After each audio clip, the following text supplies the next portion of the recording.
لحد الآن بوشامة يترك كرته لرفيقه لرقيق، اللي يرفع الكرة حافظ عليها يلعبها بينية مع رفيقه، تعود ترجع الكرة لبوشامة. شيخي تفوق، تقدم شيخي، وزعها ناحية الحمري على الجهة اليسرى، يبحث على التوزيع على حمري، يفضل الدخول داخل منطقة العملية، هي كرة لرفيقه والهدف من خارج منطقة العمليات. يتمكن في الأخير أوكيل عمار من توقيع الهدف الأول من تسديدة قوية من خارج منطقة العمليات، بعدما هي الحمري أيمن كرة خارج منطقة العمليات. اللاعب أوكيل عمار كان بعيد عن كل مضايقة، فيه خطأ في المراقبة من دفاع للمدرب عمران، ويبحث ربما عن أول أهداف بألوان النادي الرياضي القسنطيني حتى يتحرر أكثر. صراعات متواصلة، بن حسيني تمرة، بن شعيرة يحكمون كرة ممتازة ناحية مداحي داخل منطقة العمل، كرة في القائم الثاني بعيدة، وفقاء طلبوا الكرة في القائم الثاني ولكن توزيع فراغ في الجهة اليمنى.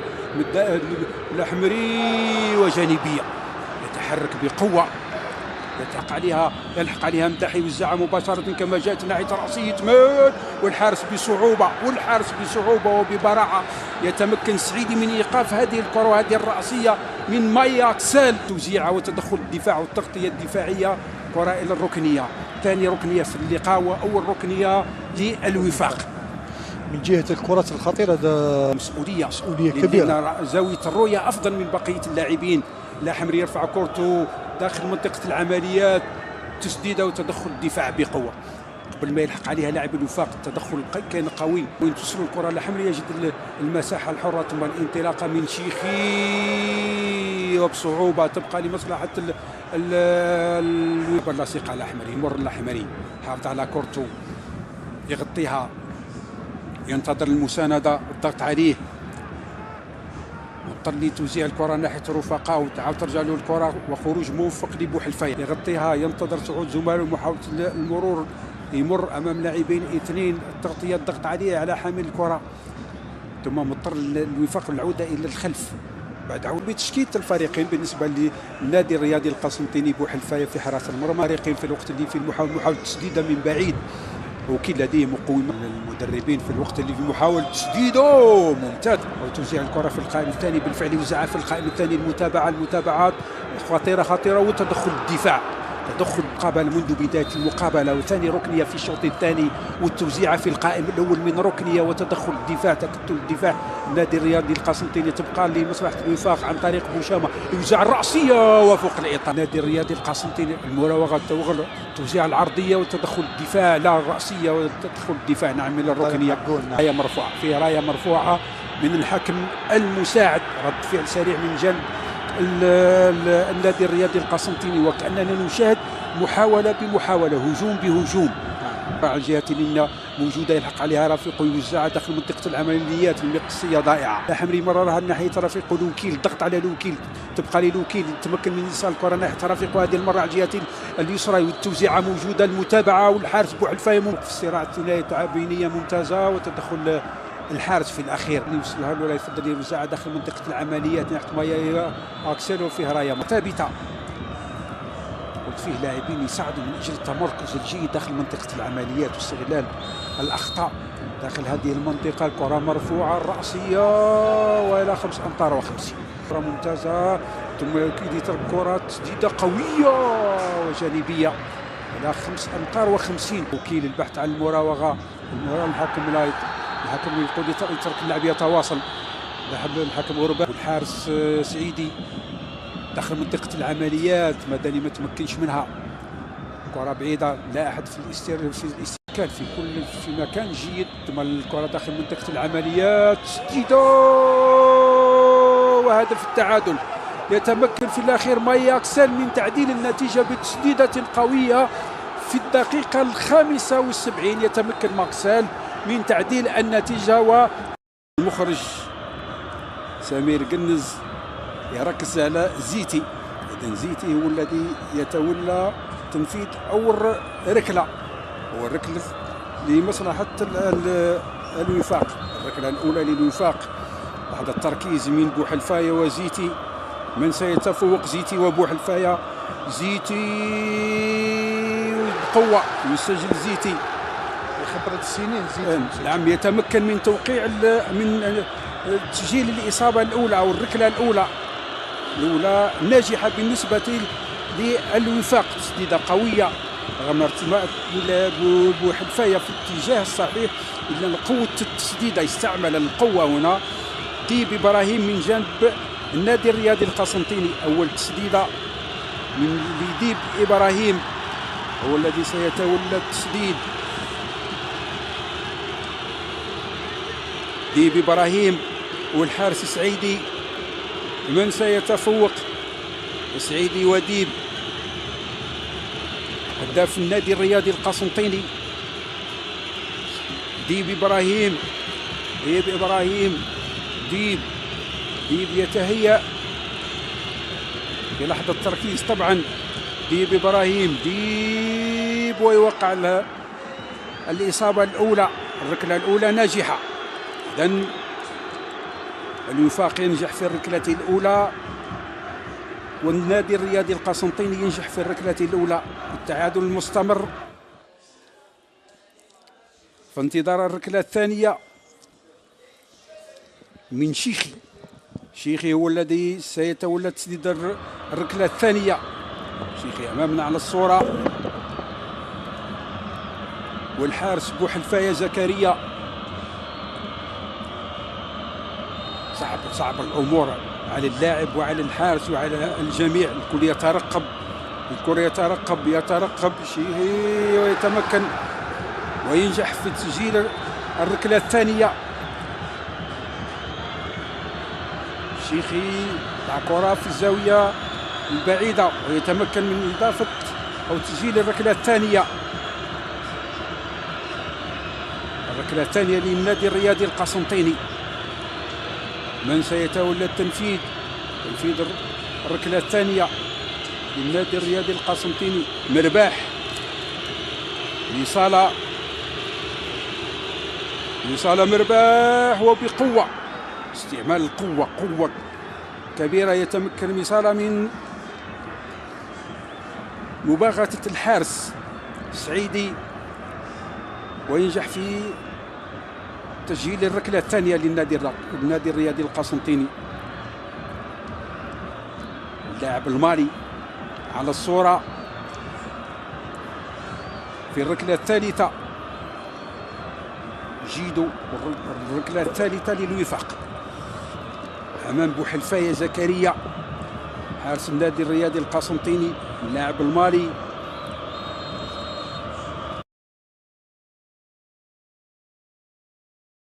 هو الذي يتولى تسديد الركلة الثالثة من جانب النادي الرياضي القسنطيني. اللاعب البديل هو أيضا دخل بديلا، مصابيح وسعيدي وينجح في في تسجيل الركلة الثالثة. الركلة الثالثة ناجحة أيضا من جانب النادي الرياضي القسنطيني ومباغتة الحارس سعيدي بتسديدة قوية. سعيدي في جهة والكرة في جهة، وكأن عبد القادر عمراني تنفس الصعادة لما استقرت الكرة في الشباك. الرمية الرابعة أو الركلة الرابعة من عقون وبوحدفاية. عقون ويوقع وينجح. الركلة الرابعة ناجحة من جانب الوفاق. 4-3 للوفاق في انتظار الركلة الرابعة من جانب النادي الرياضي القسنطيني. شكال اللاعب البديل الذي دخل بديلا. شكال وسعيدي زكريا.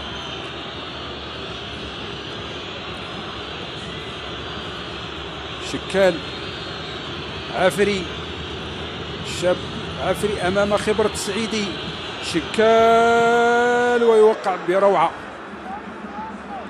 الكرة الرابعة ناجحة من شكال وضغط كبير في وجه اللاعبين. نعم نسبة نجاح كبيرة في ركلة الترجيح من النجاح. الضغط في وجوههم. نعم. زموم الرمية الخامسة وزموم لاعب البديل من جانب الوفاق ينجح في لحد الآن في تسجيل 4 ركلات. الركلة الخامسة وزموم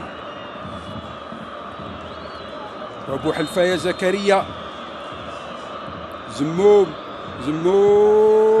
يوقع وينجح في توقيع الركلة الخامسة. زموم وابو حلفاية يعرفون بعضهم البعض نعم. جيدا لانهم كانوا العام الماضي في نعم. الركلة مع بعضهم. نعم. الركلة الخامسة من جانب النادي الرياضي القسنطيني. من سيتولى التسديد؟ امين مدني. الخبرة والتجربة مدني.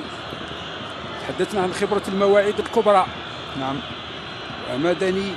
الرمية الخامسة من جانب النادي الرياضي القسنطيني. مدني وسعيدي. مدني وينجح نجاح بكل ثقة. نعم. خبرة. نعم. ضعف في الزاوية الصعبة. إذن 5 مقابل 5.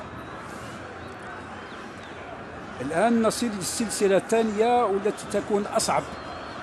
أنا قائد شعبي لأن الذي يضيع يخرج يغادر. القائد شعبي إدريس قائد الوفاق. الرمية السادسة. الركلة السادسة. ابو حلفاية ويتمكن وينجح في تسجيل الركلة السادسة. ثقة كبيرة من شعبي إدريس.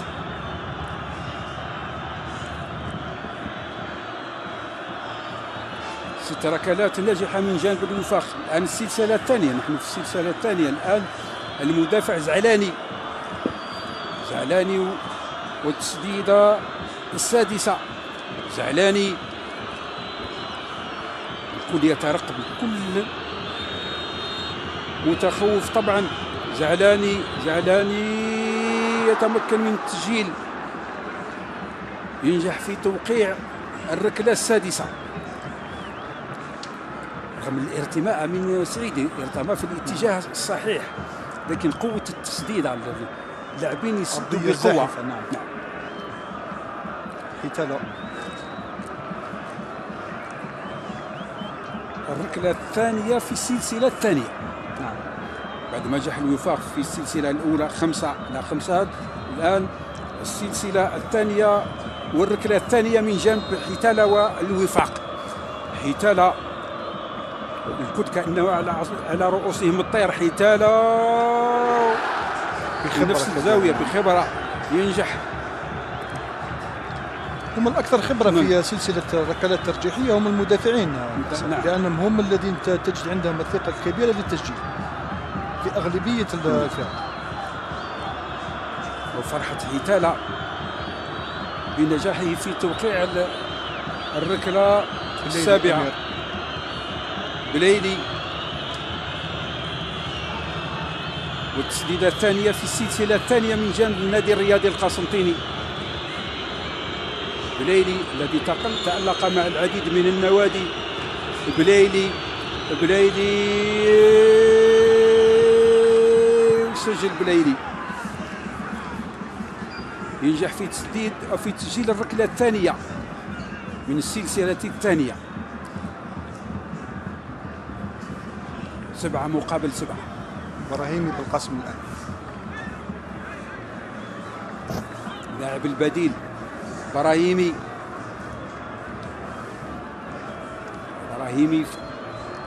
لاعب البديل.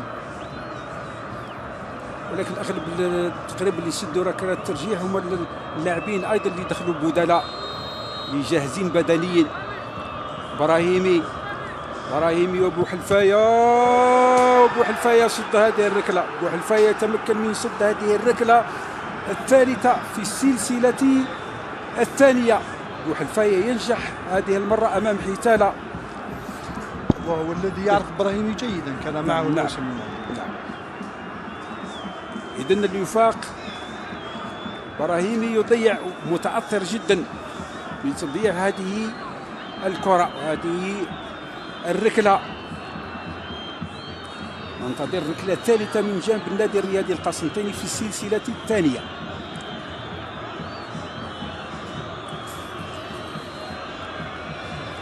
ننتظر بعوش.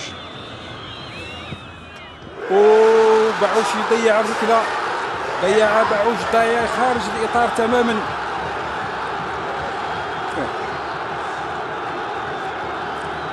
وكأن السلسلة ستتواصل، وكأن المدافعين الأيسر الذين يشوطون كمدافع أيسر يضيعون اليوم الأخير. وكأن المباراة لا تريد أن تنتهي. سددها بعيدا عن الإطار تماما. طبعا هذه هي هذا هو ضغط، هذا هو ضغط ركلة الترجيح. والحظ لم يكن لا مع براهيمي ولا مع بعوش. نعم، لم يكن هما يشوطان في منصب ظهير أيسر. نعم. تتواصل السلسلة الثانية. تتواصل السلسلة الثانية. المدافع قطاف وابو حلفاية. قطاف ويسجل، ينجح قطاف في مباغتة الحارس بو حلفاية. طميل منذر اللاعب البديل الشاب منذر.